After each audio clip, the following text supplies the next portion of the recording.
नमस्कार। आज बात करेंगे रूम हीटर्स के बारे में। देखिए, रूम हीटर्स को लेके सबसे बड़ा मिसकंसेप्शन ये है कि ये रूम के ऑक्सीजन लेवल को डिक्रीज कर देता है, जो कि छोटे बच्चों के लिए बहुत अनकंफर्टेबल और रिस्की होता है।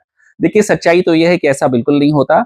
अगर आप हीट इलेक्ट्रिसिटी के थ्रू जनरेट कर रहे हैं तो कोई ऑक्सीजन की बर्निंग नहीं होगी। अगर आप आग लगा के जनरेट कर रहे हैं तभी ऑक्सीजन बर्न होगा। अब जो सबसे बड़ा सवाल आता है, और मैं आपको सीधा जवाब दूंगा इसका, कि आपको हैलोजन हीटर लेना चाहिए या ब्लोअर लेना चाहिए। तो देखिए, 3 फैक्टर्स पे डिपेंड करता है। पहला है बजट।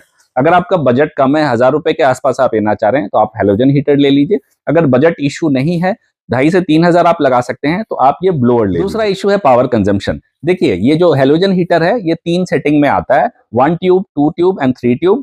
पर ट्यूब 400 वाट की कंजम्पशन होती है, तो आप जितने ट्यूब को टर्न ऑन करेंगे उस हिसाब से पावर कंजम्पशन होगा, यानी 400 वाट से लेकर 1200 वाट तक। वहीं पे जो ब्लोअर है वो 2 सेटिंग में आता है, 1 रड एंड 2 रड। एक रड आपको 1000 वाट का होता है, तो depending upon how many rods you are turning on, 1000 से 2000 वाट तक का कंजम्पशन। तीसरा इशू ये होता है कि कितनी जल्दी ये रूम को गर्म कर देंगे। तो ये जो हैलोजन हीटर है, ये इमीडिएटली गर्मी देना शुरू कर देता है, लेकिन आपको इसके पास बैठना पड़ेगा। इसकी गर्मी उतनी दूर तक नहीं जाती, यानी किसी बड़े कमरे में आप इसका उतना लाभ नहीं उठा सकते हैं।